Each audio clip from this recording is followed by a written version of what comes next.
Hey everyone, welcome to the podcast. Today we're tackling one of the trickiest grammar points for English learners. How to correctly use have been, has been, and had been. Exactly. If you've ever stumbled over sentences like, I've been to Paris last year, or she has been there yesterday, you're in the right place. This episode is designed for you. By the end of our session, you'll not only understand when to use each form, but also what they really mean and how to steer clear of those common mistakes. We're going to break down the rules in a straightforward way, equip you with some handy memory tricks, illustrate with real-life examples, and even throw in a quiz at the end to test your knowledge. Let's dive in. So, let's start with the fundamentals. All three phrases, have been, has been, and had been, are different forms of the verb to be and are used with the present perfect and past perfect tenses. But what does that mean in practice? Great question. They're usually used to talk about actions or experiences that started sometime in the past and either are still ongoing or have some impact on the present. Exactly. So, let's dissect each form individually to see how they function. Let's begin with have been. This is your go-to form for the subjects I, you, we, and they. Right. For instance, you could say, I have been to New York, or they have been working all day. So, the action kicked off in the past, and either might still be happening now or has an effect on the present moment. It can also refer to something you've experienced at least once. Exactly. For another example, consider, we have been friends since childhood. This tells us that the friendship started way back and is still going strong today. Now, let's move on to has been. Remember, this one's exclusively for third-person singular subjects. He, she, and it. Correct. Examples of this could be she has been very busy lately, or he has been working on that project for weeks. And again, these sentences imply that the action started in the past and is either currently ongoing or has implications for the present. Exactly. You might also hear something like, it has been a long day, which is a common way of saying the day feels exhausting or has been dragging on. All right, now let's tackle had been. This one's a bit more complex because it's part of the past perfect tense. That's right, which means the action took place before another action in the past. So, you're essentially discussing something that was completed before a different past event happened. Got it. So, for example, she had been to Paris before she moved to Italy, or they had been waiting for hours before the movie started. Spot on. In both cases, the actions, being in Paris or waiting, happened before something else, moving to Italy or the movie starting. So, the critical difference is that have been and has been are linked to the present, while had been is about the past in relation to another past event. Exactly. Okay, let's try some memory tricks to help everyone remember which form to use. Okay, good idea. First, think of have been as the version that partners with I, you, we, and they, essentially everyone except he, she, and it. Then, has been is easy to remember if you associate it with he or she. Both start with the letter H, just like has been. Okay, that's useful. And lastly, had been is for events that preceded something else in the past. Think of it this way. Had been equals what happened before that. Exactly. Let's try repeating this phrase to help lock it in. Ready?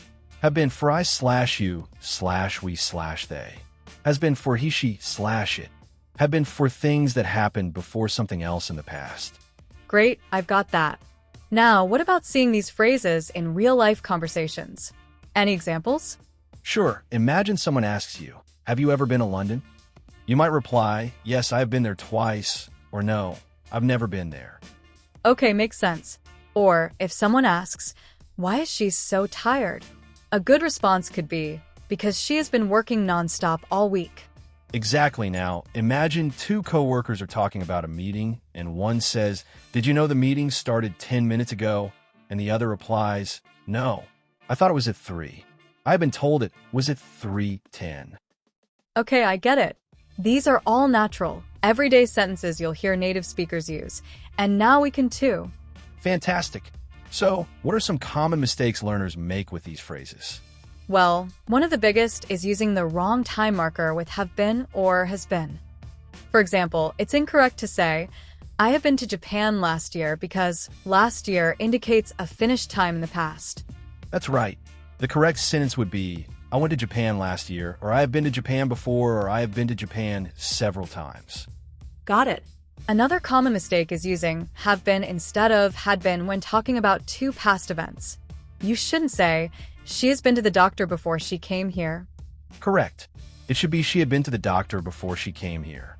The key is to ask yourself, is the action still ongoing? Or did it happen before another past event? That clears things up. How about a quick quiz to test our listeners' knowledge?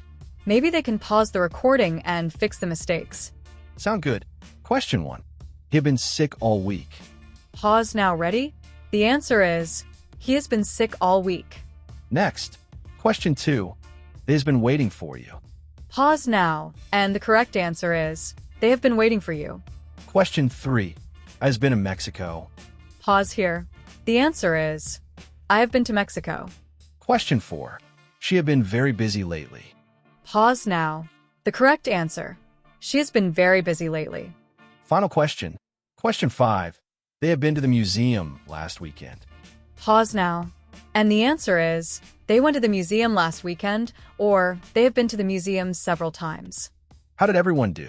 If you aced it, great job. If not, just rewatch the relevant sections and try again. Great.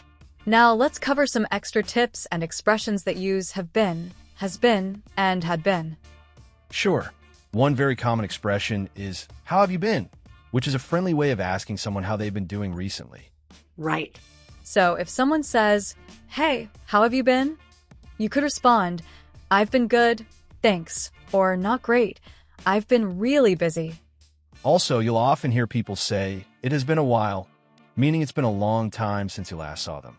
Before we wrap up, let's do a quick review of everything we've covered today. Ready? Let's do it. Use have been with I, you, we, and they when the action started in the past and may still be ongoing. Use has been with he, she, and it. Same meaning, just for third-person singular subjects. And use had been when talking about something that happened before another event in the past.